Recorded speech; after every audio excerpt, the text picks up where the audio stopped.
Želite li imati velike i sočne rajčice? U ovom kratkom videu ću vam pokazati odličnu organsku prihranu za rajčice, krastavce, paprike i drugo slično povrće.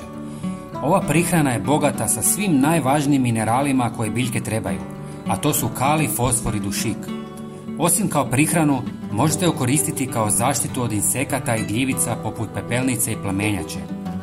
Za jedan sastojak malo amaterskih vrtlara zna, a fantastičan je.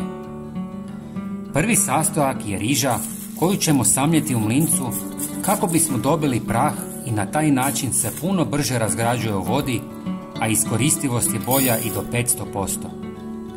Mnogi vrtlari koriste rižinu vodu koja ostaje nakon kuhanja, ali ona je puno slabija sa mineralima i neučinkovita.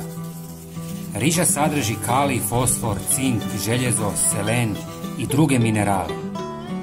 Prijatelji, napišite nam odakle nas gledate. Volim upoznavati ljude iz cijeloga svijeta. U 300 ml tople vode istresite prah. Zatim dodajte malo nim praha. Mnogi ne znaju što je to.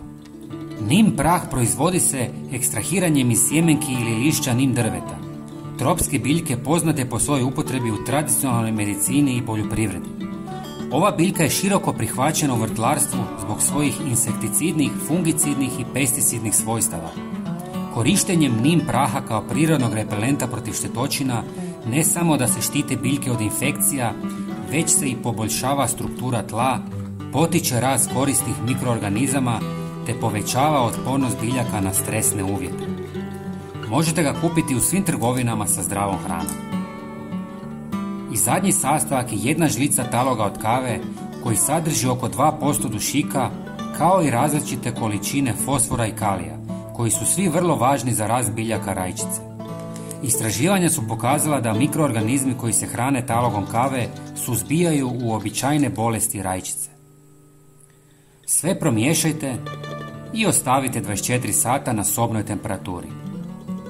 Ako želite špricati i koristiti folijarno, razrijedite kroz gazu kako se šprica ne bi zaštopala.